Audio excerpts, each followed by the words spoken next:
Okay, Danish deception part 7.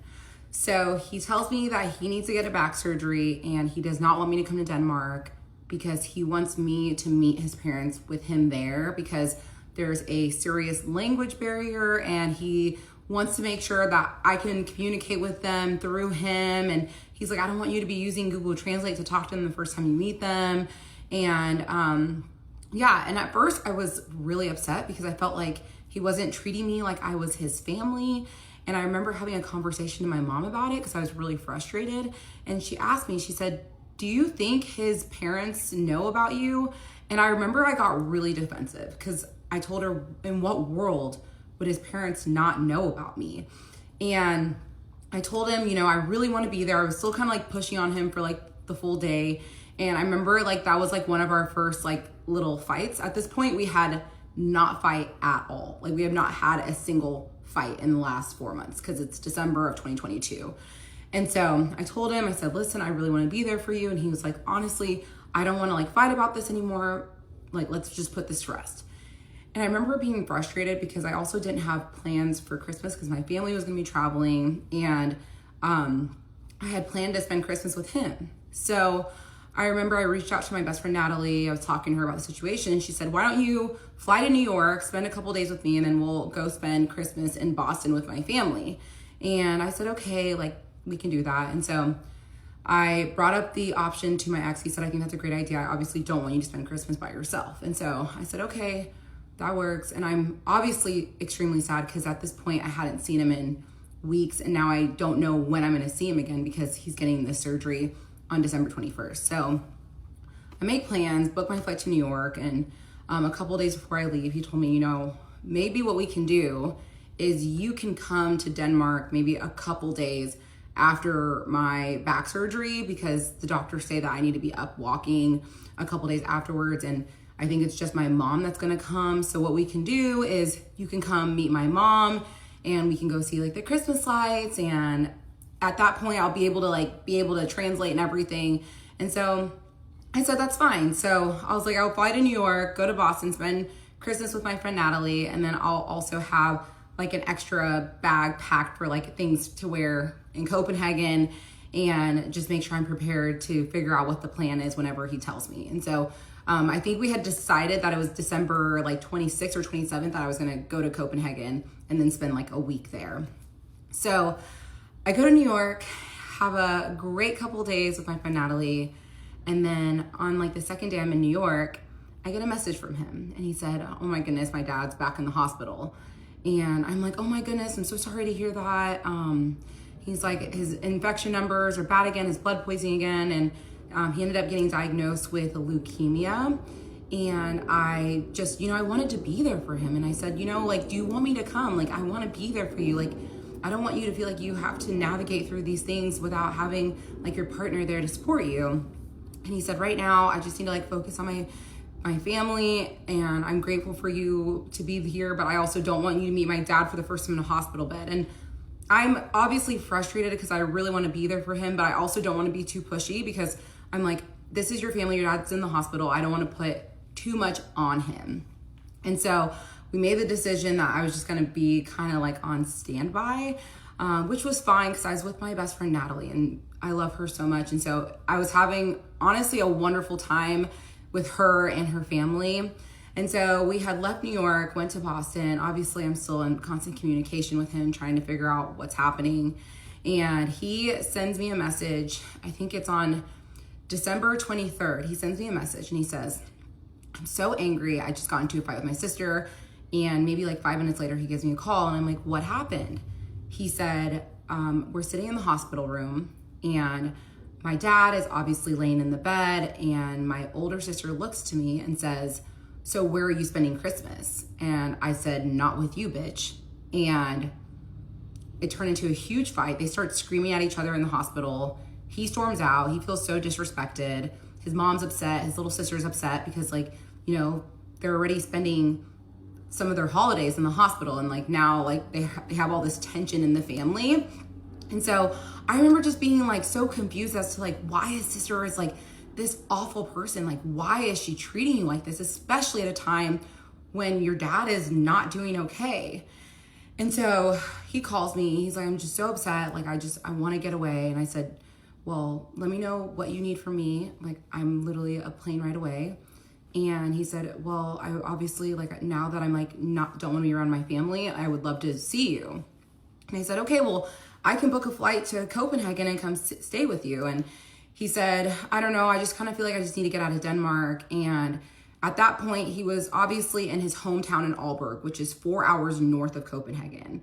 And so he took a train back to Copenhagen. He's spending Christmas completely by himself, so sad. And we're still trying to iron out what the plans are. And he, again, tells me, I want to leave Denmark. And I was like, are you sure? Because at this point, like, I knew that I wouldn't say we were having like financial issues, but I knew like obviously there was like a little bit of tension with like all of his expenses that were adding up. And so I was like, it might be easier for me to just fly there and I can just stay with you. And he's like, I just really want to get away. And I said, okay, where do you want to go? He said, have you been to Paris before? And I said, no, I actually have not been to Paris. And he's like, well, let's do Paris. And I said, okay, I'm absolutely down to do Paris. And so I look at flights. I book a flight from Boston to Paris, the layover in Iceland, and I leave on the 26th and I get to Paris on the 27th and I see him. He meets me at the airport. We arranged our flights to make sure we landed around the same time. And something I need to add is before I had gone to Paris, he had told me that he had made a transfer from his business account to his personal account. And obviously in the States, when you make a transfer like that, it's just like a click of a button. Like I have a business account, it's a click of a button. But he told me that in Denmark, when you make a transfer from your business account to your personal account, it actually has to go through the IRS. They take out the taxes and then they deposit the money into your personal account. And I'm over here thinking like that's so crazy. But I also know like Denmark is a foreign country that I don't know anything about. I didn't question it for a second. And so he said, I'm just gonna ask my mom to give me a quick little loan so I can obviously cover everything with Paris and whatnot. And I said, okay, just let me know what she says. And then he basically came back to me and said, she said that she will only give me the money if I spend a couple more days with the family. I said, well, you should do that. Like, I don't want you to feel like I'm trying to take you away from your family by any means. And he said, I don't even want to be around them right now. It's just like not good for my mental health. And then I said, okay, well, what do you need from me? I said, I can cover like the flights and the hotels. It's not that big of a deal. And at that point we had been on 2 trips together, or no, we'd only been on 1 trip together to the south of France. And then Paris was going to be our second trip. The rest of the times he had now visited me in Dallas 3 times. And so I told him, I said, I can pay for the flights and the hotels. It's not that big of a deal. He said, are you sure? I said, yeah, of course. He's like, I just don't know what I would do without you. Like, I just feel like I keep hitting these roadblocks and you are there to pick up the pieces every single time. And I'm so grateful for that. And I said, I'll always be there to support you. So now we can go back to landing in Paris. We meet at the airport and he told me, he's like, letting you know, I'm not in the best mood. I've been just like really upset. And I said, I am here to make you happy. So we land in Paris, we see each other, we're so happy. And we had the most spectacular trip in Paris. Like we were just exploring. It was my first time there. And it was obviously I paid for a lot of that trip and he paid for a little bit of the trip too. So we both kind of paid. And keep in mind, he still owes me $6,000 at this point. I am not concerned about the money. I don't know why I should have been concerned. I should have been noticing these red flags like, bro, like, where's my money? But again, this is someone that I am planning on marrying, and money at this point, like money comes and goes, and I wasn't focused on that. I was just focused on us. So we finish our trip in Paris, say our goodbyes, and we start just, getting depressed as we always do when we say goodbye. And I board my flight to Dallas, and he asked me, what are your thoughts on us meeting with an immigration attorney just to get an idea of what the process entails? And I said, absolutely, I would love to do that. Obviously, I had Googled and looked into a few things, but nothing concrete. At the time, one of my best friends was working part-time for immigration attorneys. So I reached out to her. I said, hey, can I get her contact information?